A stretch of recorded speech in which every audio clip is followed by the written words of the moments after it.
Ahoj všichni a vítejte u nového modlí podcastu.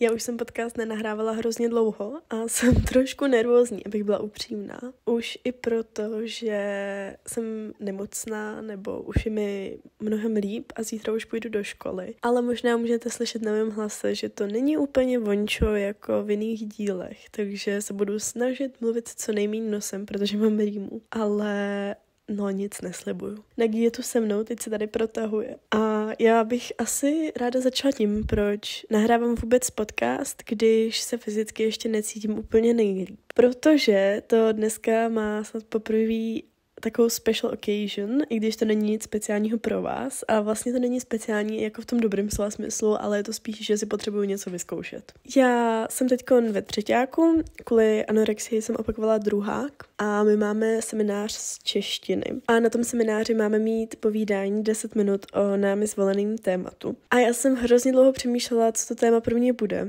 Upřímně měla jsem tam i anorexii, měla jsem tam poruchy příjmu potravy obecně, ale asi jsem se zamyslela nad tím, co chci, aby to předalo. A upřímně to, že vyprávíte někomu o poruše příjmu potravy, nepředá v podstatě nic lidem, co si tím neprochází nebo co třeba to jídlo neřeší. Což si myslím, že u mě na škole spousta lidí. Stejně jako spousta lidí to určitě řeší, tak si ale myslím, že jsou i lidi, kteří to fakt neřeší. A proto jsem tím nechtěla tu třídu nějakým způsobem takhle zavalit. Teď jsem řekla úplně větu, která podle mě nedává smysl a zní, jak kdybych byla po lobotomii, ale snad mě chápete. No a tak jsem nakonec zvolila téma, který jsem zatím provizorně nazvala mentální nepohoda a ne kdo jsem a co chci. A teď se na to společně podíváme. Důvod, proč jsem si tohle vybrala, je, že si myslím, že paní Nagetková, a nebudete v podcastu, byla jste minule, je, že myslím si, že asi většina z mých vrstevníků už si někdy právě nějakou psychickou mentální nepohodou prošla. A nejenom mých vrstevníků, myslím si, že si tím prošel asi každý člověk, protože pro mě to neznamená, že má někdo depku nebo depresi, úzkost. Vyloženě psychická nepohoda je, když se necítíte dobře psychicky a možná se cítíte ztracený, možná nevíte, co se sebou, možná nevíte, kam jít, co dělat. A proto tomu říkám já psychická nepohoda, protože to je nějaký nekomfort, který nám sice může přinést spoustu výhod a bonusů a skvělých zážitků, ale v danou chvíli může být dost nekomfortní. No, takže to jsem vás jenom uvedla do toho, o čem to dneska bude. Ráda bych teda zmínila, že ten podcast je takový moje trénování na zítřejší hodinu, kde budu na stejný téma mluvit. A my to mluvení máme na 10 až 15 minut, takže tenhle podcast doufám nebude moc dlouhej, protože to potřebuju nějakým způsobem skrouhnout na ten čas a když se rozpovídám, tak pak mluvím. Napsala jsem si tu několik bodíků, který bych ráda probrala, ale neslibuju všechno, takže se na to asi rovnou vrhneme. Proč jsem si sama vybrala tohle téma? Já se dlouhodobě léčím s poruchou příjmu potravy.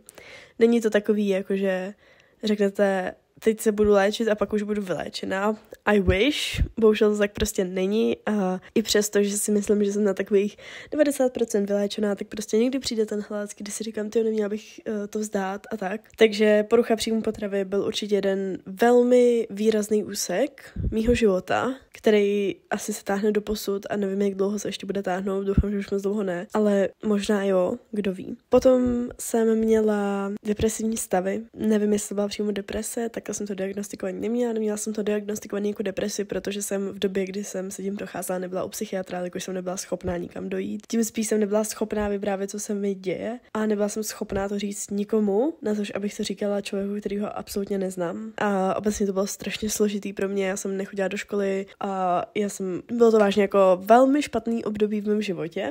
Byla jsem v 9. třídě a doteď absolutně nechápu, jak jsem jako prošla v té škole, protože jsem tam víc nebyla, než byla. Jo, takže opravdu jako to bylo strašný období v mém životě a nejhorší na tom je, že já se na to teď jako zpětně podívám a jenom se mi vybaví pár takových střepů, ale jinak mám úplně v mlze. A já jsem nebyla medikovaná, nic prostě, ale i tak si to nepamatuju, což je fascinující. No, takže mimo tohohle jsem si teda prošla i úzkostma, různýma panickýma atakama a spoustu dalších takových jako momentů, které nebyly úplně příjemný v mém životě. Nějaká kompenzace tam byla a asi spoustu věcí, do kterých nechci zabíhat, ví to asi moje nejbližší okolí. A vím, jak strašně snadný je se do nějaký psychické nepohody dostat. A nejenom co se týče těch nemocí opravdu, ale obecně jako cítit se na nic.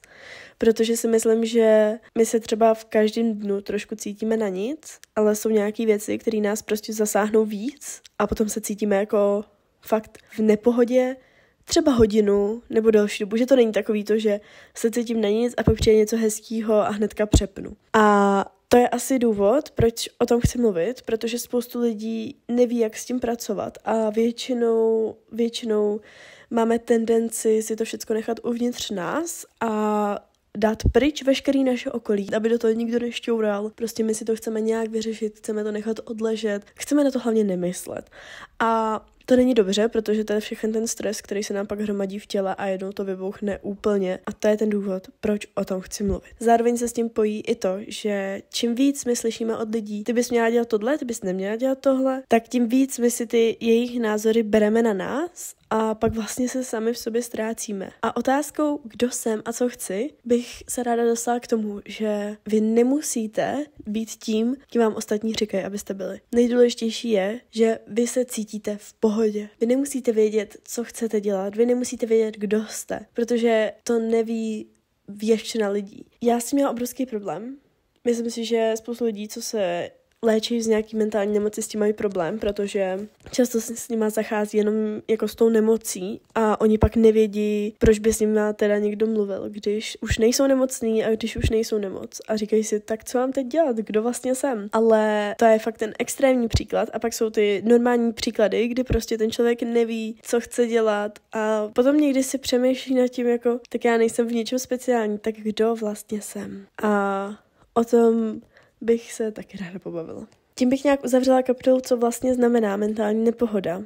Stručně bych řekla, že to je moment, kdy se necítíte dobře, ať už z jakýhokoliv důvodu, ať už je to jakkoliv dlouhotrvající. Jak poznám, že si tím procházím? Tohle je strašně složitá věc, protože já si myslím, že každý z nás cítí, když se necítíme dobře. Prostě to vycítí každý sám na sobě a myslím si, že to nemusím nějak jako extra definovat, protože je to poměrně jasný a důležitý je, aby jste ty vaše pocity jako nezesměšňovaly, když to tak řeknu. Takový to, no já se jenom cítím smutnej, to nic není. I to je psychická nepohoda, protože nejste v pohodě. To, že jste smutný, neznamená, že jste v pohodě. V pohodě jste, když nic neřešíte, prostě přijde nějaký moment, OK, jdeme dál, prostě je vám fajn. Psychická nepohoda je moment, kdy cítíte už nějakou tenzi, kdy nad něčím musíte přemýšlet, kdy začnete pochybovat o něčem, kdy se musíte v něčem rozhodnout, je to nějaký diskomfort, je to nepříjemný pocit. A to je ten moment, kdy si tím procházíte. Ono jako vyloženě ten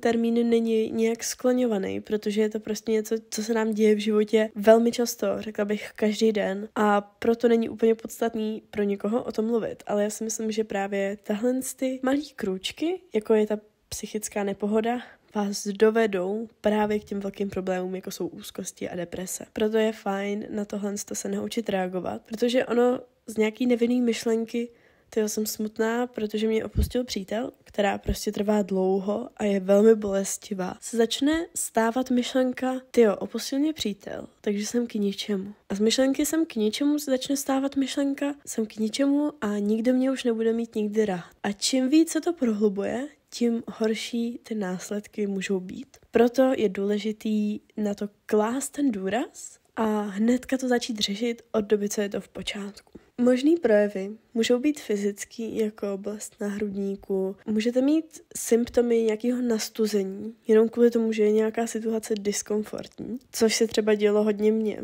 že jsem vyloženě, mě třeba bolela hlava, když jsem měla jít do školy. Bolelo mě břicho, když jsem měla jít do školy. Byl to jako projev právě nějaký té nepohody, která třeba zatím ještě nebyla úplně podmíněná čímkoliv, ale byl to takový vykřičník, který jsem měla začít řešit. Já jsem to neřešila, prostě jsem si řekla, no to bude dobrý a kam se to dostalo. To můžou být ty fyzické projevy, ty psychické pak může být bolest úplně ta vevnitř, kde prostě máte dojem, že jak kdyby do vás někdo bušil, že prostě děláte všechno jenom špatně a nejste hodnotný člověk. To je úplně jako nějaký jako extrémní velmi příklad, ale může to být třeba, když vás někdo zesměšní a vy tomu věříte. Nebo když vám někdo ublíží nějakým slovem a vy si řeknete, třeba má pravdu. Nebo když vás váš přítel podvede a vy si řeknete, asi jsem to zasloužila. A nebo vás podvede, vy se s ním rozejdete a pak to bolí. Prostě to bolí. I když víte, že jste udělali správnou věc, tak je to ta mentální nepohoda. A vy buď můžete pracovat na tom, abyste se cítili líp, můžete si odůvodnit, proč jste udělali to rozhodnutí, v čem to rozhodnutí bylo správný, anebo si můžete říct, no asi mě podváděl, protože k tomu měl nějaký důvod. A v tom vzniká ten problém, protože vy začnete pochybovat sami o sobě. Místo toho, abyste si utvrzovali sami v sobě. Chtěla jsem i zmínit, kam až to může dojít. Já už jsem to říkala, ale jsou to právě ty mentální nemoci, může to být i ty fyzický. Je to jako zajímavý, jak je to celý propojený a celý nervový systém je vlastně strašně napojený na to tělo. Ale právě třeba stres se nám může ukládat v těle. Pak nám můžou například vznikat záněty nějaký nebo migrény vznikají. Prostě celý je to spojený tou nervovou soustavou tak, že to, co jde z hlavy, z mozku, se vám ukládá v těle. Pak vznikají problémy, může se to dostat až do vážných nemocí, takže to je všechno to fyzický. Často jsou lidi jako oslabený imunitně, takže jsou náchylní k nemocím, nebo jsou víc nemotorní, hůř viděj, můžete být víc náchylný k nějakým zlomeninám. Opravdu jako je obrovské množství věcí, co se vám z psychické nepohody může propsat do té fyzické. A je to strašně fascinující, jak je to tělo jako jednotný, teda podle mě. Samozřejmě, co se týče psychické stránky, tak je nám asi všem jasný, že tam to může dojít velmi daleko. No a co teda dělat, když se necítím dobře? Já vím, že je vlastně strašně složitý cokoliv v tu chvíli dělat a vám přijde, že byste se nejradši jenom leželi v posteli, klidně jenom koukali do stropu nebo koukali na seriál a nechávali všechno plynout. Ale je to ten okamžik, kdy za mě je třeba super si jenom napsat, co se vlastně stalo. Jenom si tu věc popsat znovu, klidně z třetího pohledu. Napsat si, co vám to dalo, co vám to vzalo, jak se cítíte. Vypsat si prostě ty vaše emoce, ty vaše pocity momentální, abyste věděli, jak jste na to zareagovali a jak si myslíte, že by ta reakce byla správná. Třeba co byste udělali jinak, nebo co si myslíte, jaký by to mohlo mít následky, kdybyste se zachovali jinak. Za mě vypsat se z toho je strašně skvělý. A nemusí to být jenom na papír, pokud vám to nevyhovuje, samozřejmě můžete i do počítače nebo kamkoliv jinam. To je jedna taková možnost. Druhá je třeba to sdílet s lidma, ale vím, že to může být dost obtížný někdy, protože i pro mě samotnou je někdy jako těžký se otevřít a asi ne tak otevřít, jako spíš odbourat pocit, že někoho obtěžuju, protože mám neustále pocit, že bych někoho obtěžovala.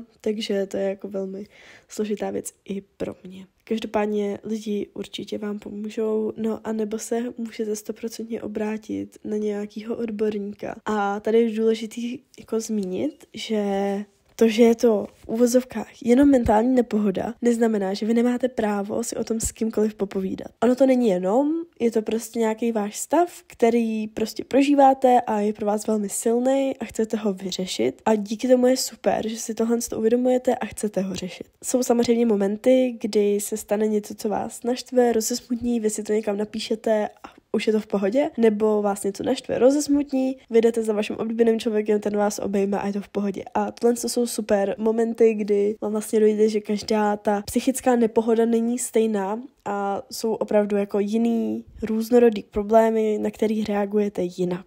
No, poslední takový bodík, co tu mám je se mnou něco špatně, když nevím. My se hodně často potýkáme s tím, že něco nevíme a cítíme se za to špatně. Máme strach, že nás někdo odsoudí, máme dojem, že bychom něco vědět měli, že neděláme dost pro to. Já třeba narážím s tím na výběr vysoké školy. My často říkáme, že vlastně nevíme, lidi nám pak říkají, no ale to by si měl. Tak co by si chtěl dělat v budoucnu? Tak vám chci jenom říct, že je naprosto v pořádku, pokud nevíte, protože vy nemůžete vědět všechno. Možná třeba teď řešíte něco jiného, co vyžaduje vaši velikou energii a nemáte úplně možnost poznávat to, kdo zrovna teď jste a co byste zrovna možná chtěli dělat, kdybyste si měli vybrat teď. To, že nevíte, je naprosto v pohodě, protože ono to přijde. I kdyby to rozhodnutí, ten moment, kdy si řeknete, jo, chci tohle, to nepřišel, tak je to v pohodě, protože vy si můžete zkusit mnohem víc věcí. Vy se nemusíte upnout na jednu věc, vy nemusíte žít pro jednu věc. A jsou lidi, kteří na tohle stavěný jsou, kterým tohle vyhovuje, protože vědí, že díky tomu jsou nejvíc produktivní, jsou efektivní v práci, mají čas na svoji rodinu, nebo mají čas na lidi, mají čas na svoje koníčky. A je to super, ale jsou lidi, kterým tohle absolutně nevyhovuje, protože jsou naprosto jiný povahy a oni nevědí, co mám dělat jinak, abych se cítil dobře. Ale to důležité, co chci říct, je, že vy to nemusíte vědět. Zkuste se nesnažit a to tělo vás samo nasměruje. Vím to ze svých zkušenosti, že to tak prostě je, ale je samozřejmě těžký to někdy dělat. Už jen proto, že za prvý možná byste se nesetkali se souhlasem od okolí. Tady je důležitý říct, že vy nepotřebujete ničí souhlas a já vím, že nechcete se cítit špatně kvůli někomu jinému, ale to je vaše práce, to, jak vy reagujete na někoho jiného, je vaše věc a vy se můžete naučit reagovat v klidu, přijímat a neutrálně. Nemusíte ho nenávidět, nemusíte ho milovat, můžete to vzít prostě neutrálně. Takže když on vám řekne, hele, tohle bys neměl dělat, to se mi nějak nezdá, vy můžete říct, OK, děkuju za názor, ale já to chci zkusit.